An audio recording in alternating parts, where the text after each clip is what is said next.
Hello! It is time. It is time for the show. It's light out. It's gonna be warm again. I have coffee. I mean, what else? What else could you? What else could you need? Just coffee. Pretty much just need coffee, right? Yeah, let's adjust that a little bit. Maybe at some point we'll put a backdrop up. Good morning, everybody. Welcome. Today is Tuesday, February 25th, 2020. My name is Jeremy, and this is my first cup of coffee. That is very hot. Good, good. Was woken up in the middle of the night by a bunch of snow falling off the roof. We've had a couple of consecutive days of above 40 degrees. Yesterday, got close to 50, and things melted. And things were still trying to figure out what they wanted to do overnight, I guess. And woke up to a crash, and was just awake enough to figure out it was snow and not something threatening. So I went back to bed. And I'm demonstrating me going back to bed. I don't know why. Slept well. Had a good day yesterday. Did a lot of work. It's just nothing really that big to talk about. Did have a conversation with someone about marketing and social media and their martial arts school, and they may be coming on as a client. So that would be great, because that's what I want to work with. I want to work with martial arts schools. I want to help them grow, because if I help them grow, then that helps Whistlekick, right? It all lines up. What else? Watch some TV. Was gonna go to the gym, but by the time I got back into this area, it was 7 o'clock. I didn't feel like going to the gym, because I wanted to go to bed at a reasonable hour. I came home and made dinner and cleaned up a little bit. Crashed. Other than the snow, slept well. Ready to do it all over again. Today, we've got a couple podcast interviews, so looking forward to those. Yesterday's interview was with Mr. Stephen Kesting. If you are at all a grappling person and have spent any time on the internet, especially YouTube, looking at grappling videos, there's a really good chance you've bumped into him. He put out a ton of great content, and I first found him through Ando, and they seem to be good friends, and he's a good guy. So, yeah, go ahead and check out that episode. What was that? 378? 6? I don't know. I don't remember the numbers. I remember numbers on the early episodes. I can tell you a lot of the episode, but not that one. Ugh. Pardon me with the yawning. There we go. Feel better. What else happening today? Anything? I am definitely going to work out tonight. Have to. Oh, you know what I forgot to talk about yesterday? Over the weekend, I went to a 2-hour seminar put on by a couple great Whistlekick friends. Concho Matt Brown, who's been on the show, and Sensei Craig Wareham, who has not been on the show, but has been in and around what we've been doing for a long time. And he'll be on the show at some point. Once in a while, I get somebody who there's a voice in the back of my head says it's not time for them to come on yet. And that's what I've got with Craig. He's a good friend, and I'm sure at the drop of a hat would come on the show. But it's just, I'm waiting for something unknown. I don't know what it is. And I've told him that. There have been a couple other people that I needed to wait for, and then something happened. I went, now is your time. So, not that we can't have people back on, but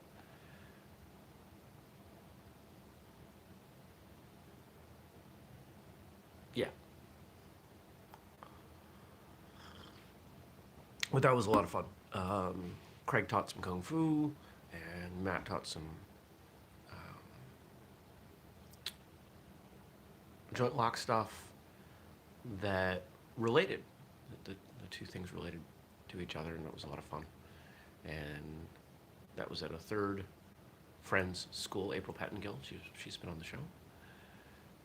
And got to hang out with a bunch of them after and went to dinner. It was a good time. All right, questions. Let's do the question thing. Remember, if you want to ask a question, drop it below. We were on a good run for a while where people were contributing questions, and I was really excited about it. And we still have Frank doing his thing, killing it with the questions, making my job easy, which I appreciate. But I'd love to see more people asking questions. I think you know that. Variety is the spice of life, or so it says.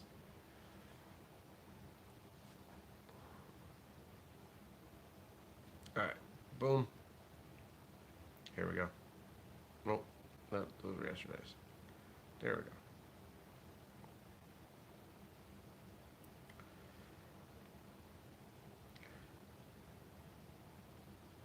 It's still heart. What was it?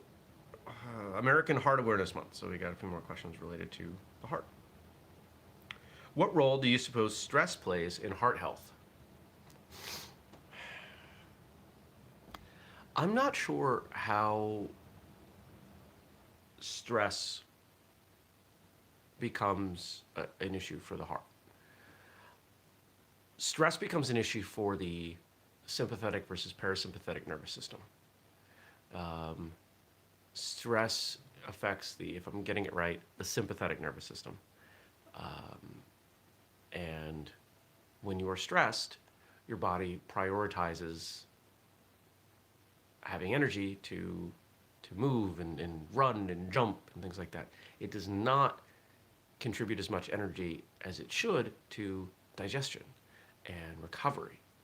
And these are things that can put your body into a, just digs you a hole. I'm not sure how all that relates. I mean, we talk, we say that stress contributes to heart attacks, and maybe it does. This is stuff I don't really fully know. But I know that if digestion is off, everything is off. And the more we come to understand what's going on in the digestive system with your microbiome, with the bacteria that are there and how they impact your brain and everything else, it makes sense to me that if digestion is not happening right, nothing in the body is going to happen.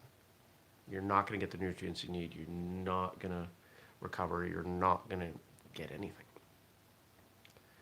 We are in this very interesting time of chronic stress where people are just stressed all the time. And it's something I've been dealing with for a very long time. And it's something I work on a lot to try and become less stressed. And I've gotten a lot better. Stacy's writing in, stress certainly messes with diabetes, leading in many cases to increased glucose levels. That makes sense. If you think about it this way, if we go back, a bunch of years, a couple thousand years, 10,000 years, when our body wasn't that different than it is now, when would you be stressed? You would be stressed when something was trying to eat. During that time when something's trying to eat you, it doesn't really matter how well your digestion is, because if you don't get away from the mountain lion or this, well, let's be more period appropriate, the saber-toothed tiger. No, it wasn't 10,000 years ago. But anyway, if you can't get away from the big scary bear, it doesn't matter how your digestion is, right? Because you're dead. So let's stop using any energy there. Let's stop using any energy for anything but running away or throwing a spear or whatever. But that function still exists today, but we don't need it in the same way. Of course, the things that are relatively stressful are still relatively stressful because our own personal stress spectrum still exists. Just the things on the extreme ends of it aren't that significant to most of us, logically, but they feel significant. So dealing with that stress becomes really, really critical. And whether that's through exercise, which is my chosen form to deal with it, or meditation, or reading a book, or getting enough sleep, or whatever it is, and it's likely a combination, handling stress means better health.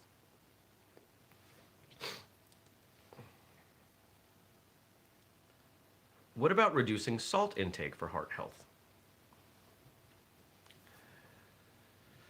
This is another one of those misnomers. You know, I'm 40. We were taught growing up that eating cholesterol increases your cholesterol. We were taught that eating fat makes you fat.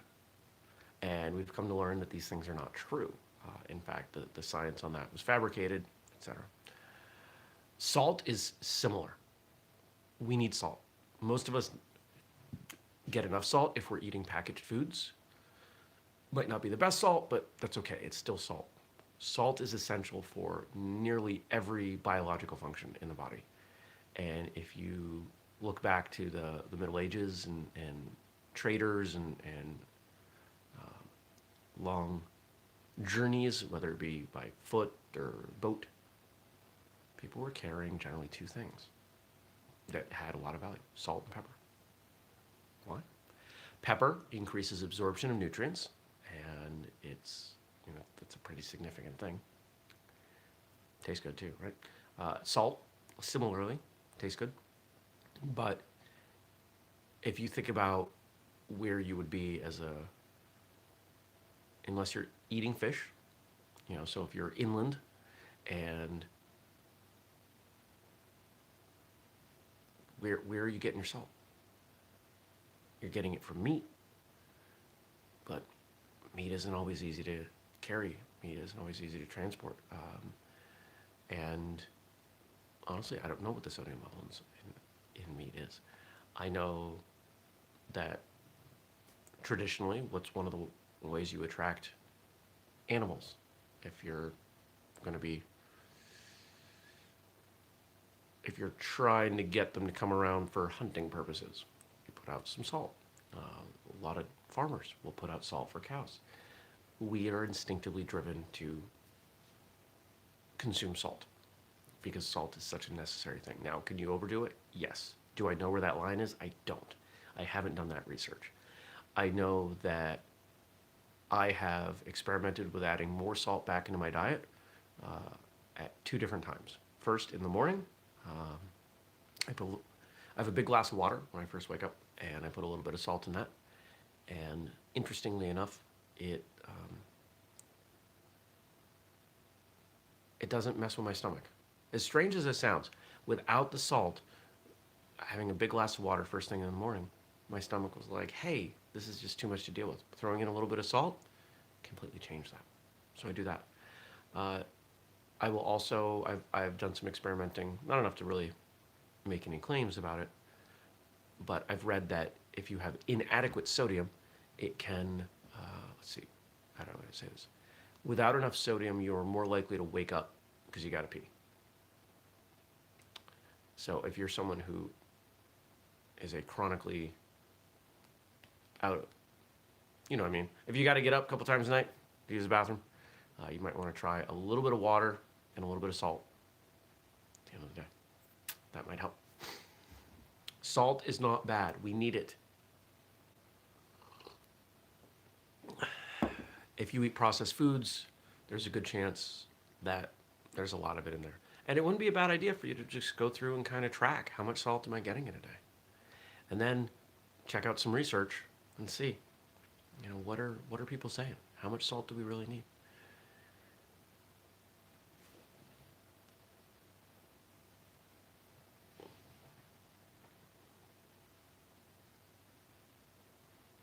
According to the Cleveland Clinic, the number of heart attacks peaks on Christmas Day, followed by December 26th, and then New Year's. Huh. That makes sense. People are together. People are yelling at their families. It's a stressful time. And I wonder if we include older folks, how many of those heart attacks are coming, if we think about the family stuff, how many of them are coming because they wanted to see family for the last time, or they wanted to watch their grandkids open presents or something? Okay, this has happened now, I'm ready to go. I wonder how much of it's that. And then on the other side, on New Year's Day, I'm sure you've got people looking at the year coming, feeling overwhelmed. They don't want to handle it. I don't know. I find that really interesting. It makes sense, but I don't know that I would have guessed that.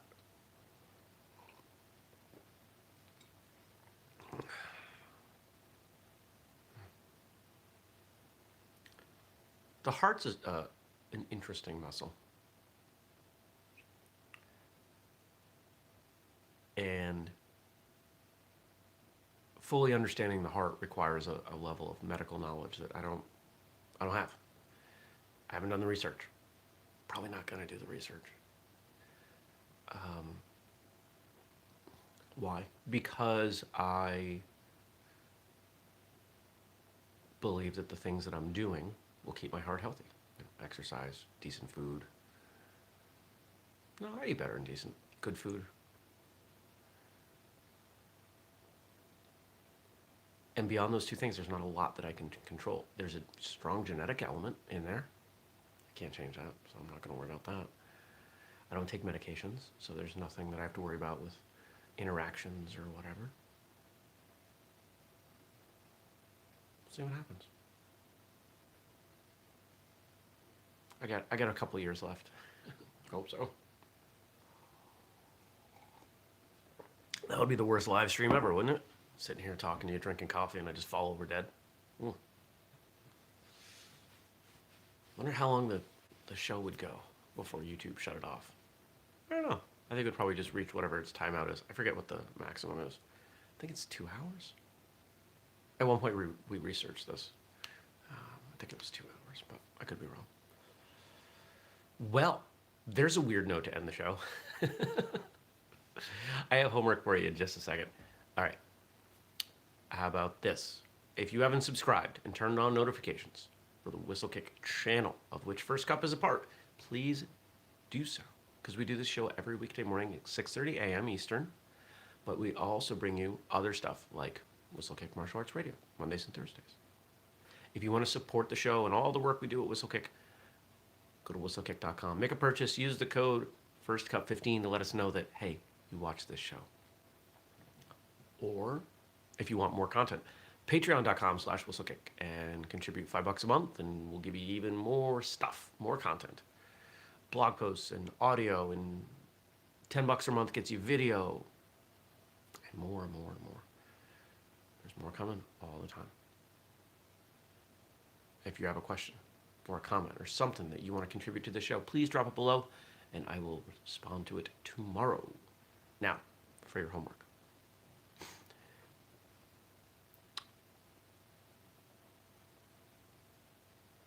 I want you to take just today,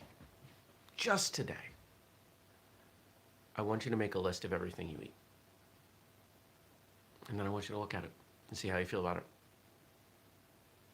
I'm not saying it's going to be good. I'm not saying it's going to be bad.